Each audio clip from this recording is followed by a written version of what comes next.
Well, I think it was in my bones. I think I was born that way.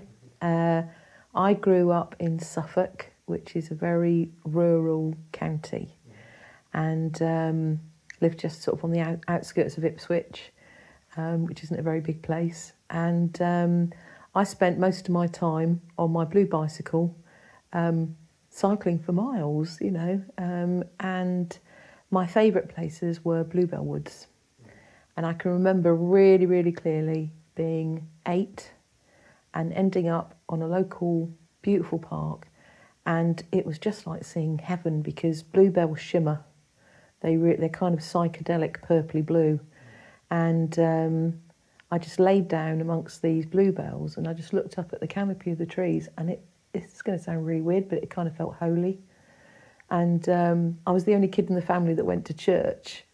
And I was a church chorister for a long time, and I used to spend quite a lot of time alone in the church. And I think just kind of having a love of nature, a real sense of connectivity with it, and that it felt both safe and sacred. And we had a few chickens, a few ducks at home, a few apple trees. Not like an orchard or anything. It wasn't, it wasn't like a stately home, but it was. We were lucky just to have that little bit of land. So. Yeah, it's just a very natural thing. Being a kid and picking blackberries. What could be more natural and nice, and getting gut ache from eating unripe apples, which I still do. I can't resist, nicking apples if they're over a wall. Can't help it. But I think it's an attitudinal thing, and I've just always had a really personal connection with this beautiful and generous planet that we live on.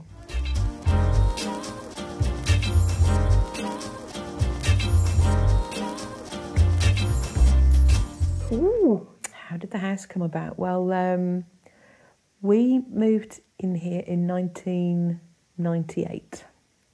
And so this is like our 13th year.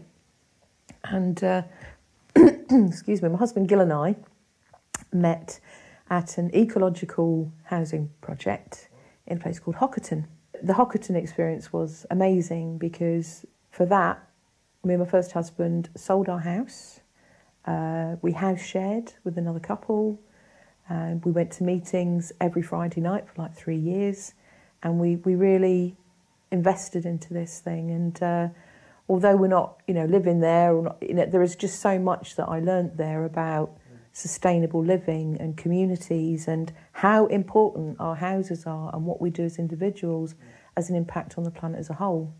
So the lessons are kind of learned there, and that Gil learnt as sort of working there as well, is that how do you make the resources we've got go as far as you possibly can? How many times can you squeeze the karma out of something? So chucking away a plastic bottle, no.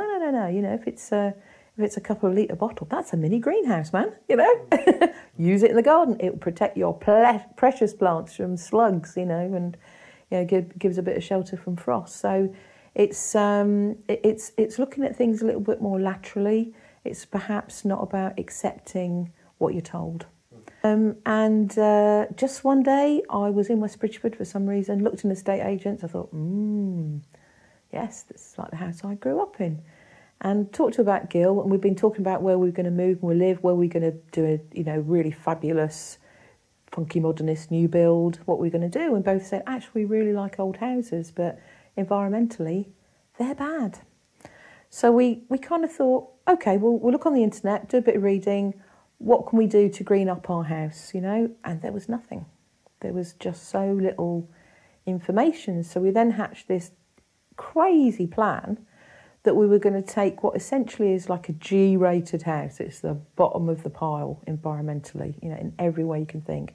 Can we turn that into like an A-rated house? What can we do? So Gil was a trainee architect. I was working, I've been working at the local council, but I've been an environmentalist for a long while privately.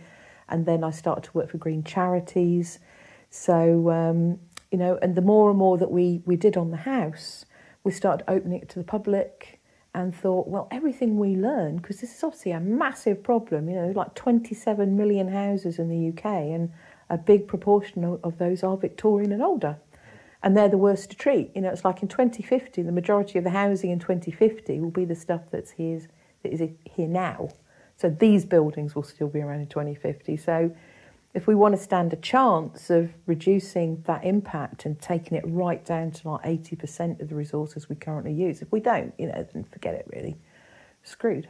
But, you know, the whole thing has been really a living laboratory for us. You know, this has kind of been our life's research, and we were the first people in the UK to do that. We were the first people to tackle a Victorian house and to do what's called a radical ecological retrofit. And we are seen as the pioneers of that movement in the UK. And gradually as time went on and more people were looking at what we were doing, you know, I think we're the most reviewed case study for all academic study on retrofit. We're the ones that come up every single time. And we've worked very closely with over 60 students, university students, who have based their dissertations on this house, because you've got to spread you've got to change how people design buildings. You've got to change how people actually look at what is a building for. We say this is a house because that's a label, but our office is in there. We work from here. We've got lodger, so we make income. It's just a building. So, you know, as soon as you limit yourself, as soon as you limit the vocabulary of your imagination, it stops you achieving your potential, or the potential of the place where you live.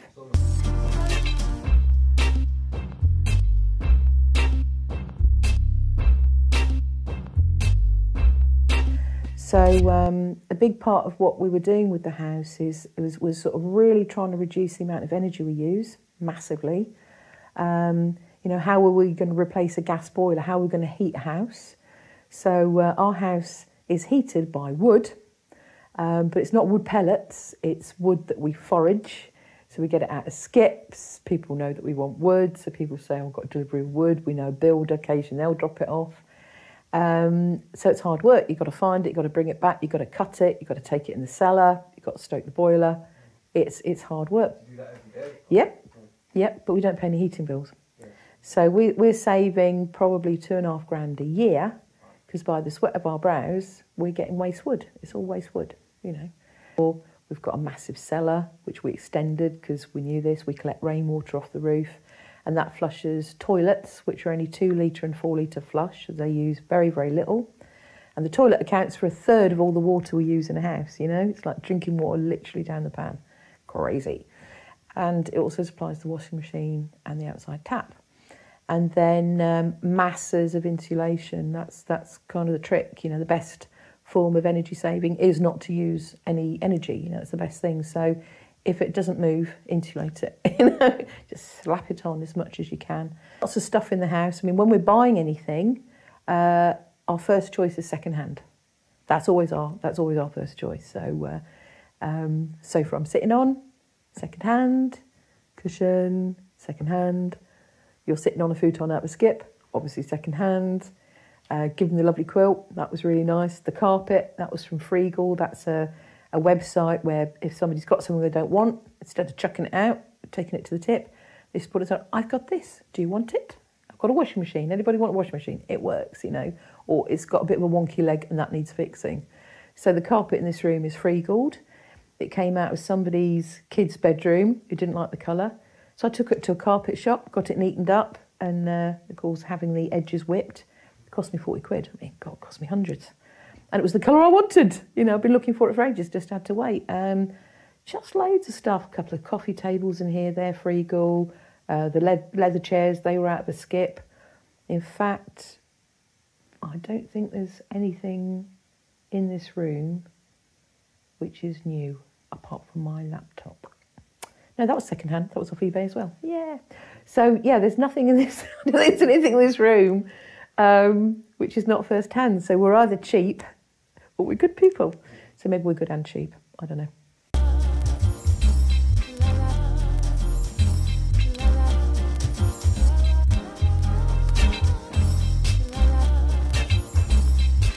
The reuse of materials is about being really respectful of the amount of energy, whether human or from the planet or, you know, fossil fuels that it takes to create that thing that you've got to really preserve it. So for a sustainable way of living, we absolutely have to have our creative people, because that's, you know, what makes the soul sing. It's not a strategic document, it's a beautiful piece of music, it's a lovely garment that somebody's really, you know, it's having something that somebody has invested in themselves and being deeply respectful of what it is they're working with.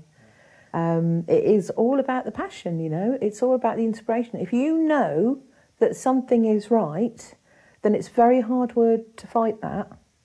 And I think we feel bad when we fight our inspiration, and we fight when we know something is right. You know, it's just like, go with that flow, see where it takes you, because this is obviously a journey you're meant to go on.